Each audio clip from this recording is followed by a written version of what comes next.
A woman painting, still life in the feminine space. In my work, I build upon the history of still life painting and its relationship to domesticity and femininity in European and American history.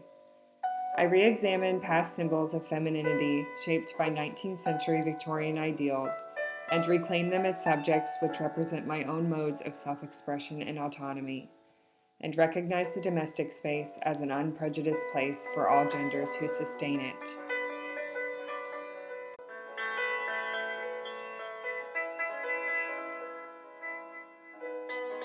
Through my process of observational painting, I give attention to seeing quiet moments of beauty in the private places we inhabit that may easily be overlooked or underappreciated, historically and in our time today. Sensual manipulation of paint and enticing subject matter like ripe fruit and seductive flowers are vehicles through which I explore my own curiosities between sexuality and gender. To fully understand the significance of the pictorial genre of still life painting, it's important to recognize its relationship to the larger historical canon of all Western painting genres. Art historian Norman Bryson classifies the discourse around painting into two categories in his text, looking at the overlooked.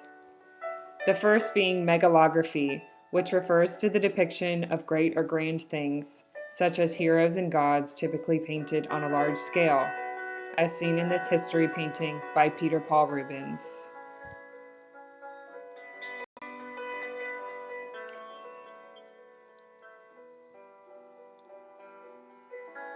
The second category Bryson presents is ropography, which refers to the depiction of subject matter which lacks importance, like trifles, small wares, and trivial objects typically depicted in still lifes.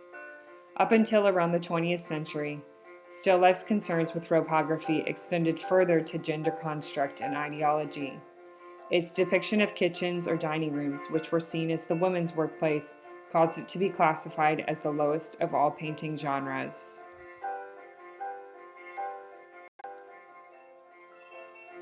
The difference between paintings of the classical still life tradition and those of the 20th and 21st century is that the relationship today between the artist and society has changed.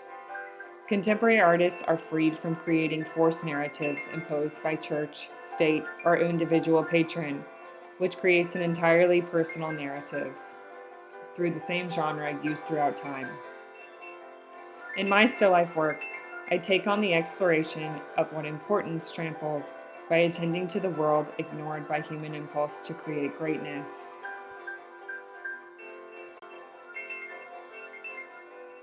The entirety of my painting process is about seeing. It is about dedicated looking, about stopping for long enough and to get quiet enough to see the potential in things. Environment, light, and form come together to create a spirit through painting. As painter Ewan Uglow said, painting is a living thing in itself. I've retained freshness in my work through clarity of color and distinct mark. Surface texture is important as well. Adding ground pumice stone to my gesso ground creates a surface with a fine tooth, which allows my brushwork to lay on top of the painting surface rather than absorbing the stroke. I want people to be able to see the evidence of my process through the way paint is applied, to be able to see the very human process of painting, imperfections serving as unique strengths. In the process of painting perceptually, illusion plays a role. Getting just the right color for just the right shadow in just the right place is the heart of how I paint. A distillation happens between what I see and what I translate into the painting. This is the point of abbreviation, where the dance of my hand and the brush create a harmony, of when just enough has been said. I work in an alla prima method, finishing my paintings in one sitting and build the work into creating series. Light is a source of inspiration and is a constant subject matter in my work. I work primarily with natural daylight as it moves throughout the day to illuminate color and look for its dazzling effects of sparkle, highlight, and reflection.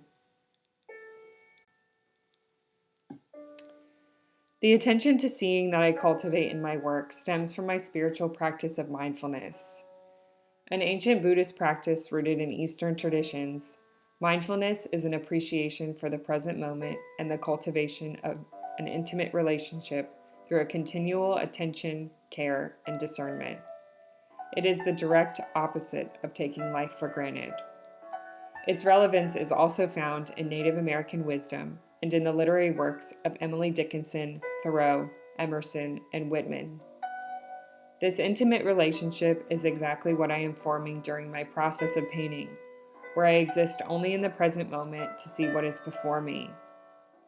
I share in my work a sense of stillness and appreciation for beauty in things which can easily be overlooked. I choose subject matter like a warm cup of tea and a good book to indicate slowness, inviting others to experience a moment of quietude.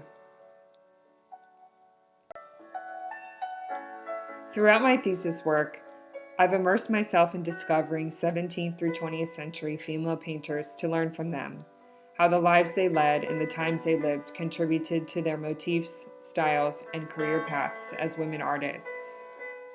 In this particular series of paintings as shown, I contemplate historic and contemporary female feminine experience through my own world of small assembled still lifes which pay tribute to women artists who paved the way for the new woman artists of the early 1900s, like Gwen John, Paula Modersohn Becker, Kathleen McHenry, Mary Cassatt, Bert Morisot, and Georgia O'Keeffe, among many others.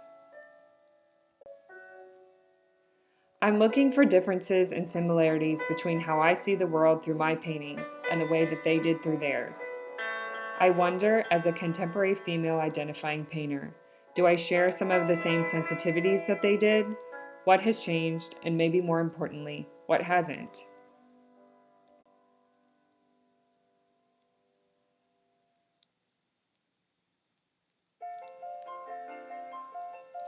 Women's relationship to domestic space has long been depicted, discussed, and challenged through art and culture, from the mother and child scenes in the work of Cassatt and Morisot to the literary work of Emily Dickinson and Virginia Woolf.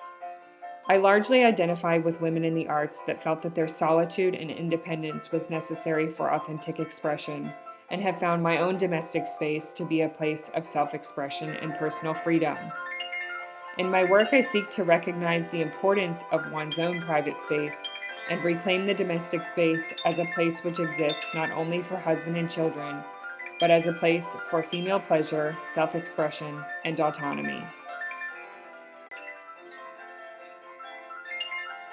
In another series of my thesis work, I took to the subject of fruit, drawing upon its tradition as seen in the classical still life.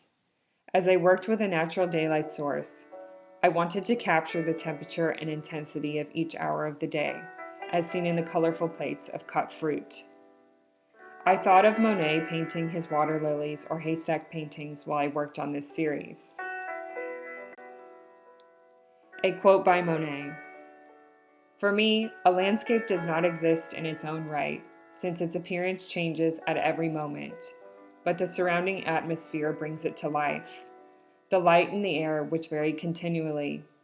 For me, it is only the surrounding atmosphere which gives subjects their true value." The other element of importance to subject in these paintings are the plates. Floral pattern china is particularly symbolic for me as an exploration of my femininity in relationship to my own matriarchal history. My attraction to the dishware began out of proximity. China sets my mother kept that were passed down to her from her mother and aunts who I never got to meet, but remember their stories and lives through these heirlooms.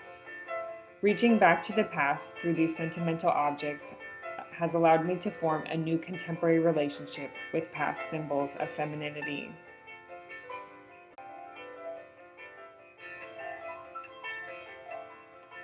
The final paintings of my thesis work explore the flower as motif, building upon the visual language of the flower as a symbol of women's empowerment through their sexualities and physical bodies established in the late 1900s by artists like Georgia O'Keeffe, Frida Kahlo, and Judy Chicago.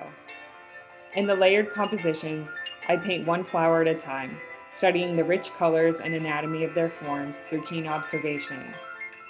I strike a balance between what is painted through form and what is drawn through line, searching for just when just enough has been said. The floral decoration on the ceramic plates I painted in my past still lifes came to life in this work, breaking off of the surface and into a limitless space, to be looked at, enjoyed, and appreciated. Aside from my visual observation of the flower, it's impossible for me not to remember and honor the generations of women before me through painting it. Seeing how many women's lives have been defined by their genders motivates me to carry on the force and necessity of gender independence and fight for the women artists in my generation not to be forgotten. I cannot speak to what constitutes a universal idea of modern femininity and certainly resist any one classification of it to define all female identifying genders, but hope as a society that we can see femininity without the flaws of the past, as a self-determined expression of empowerment.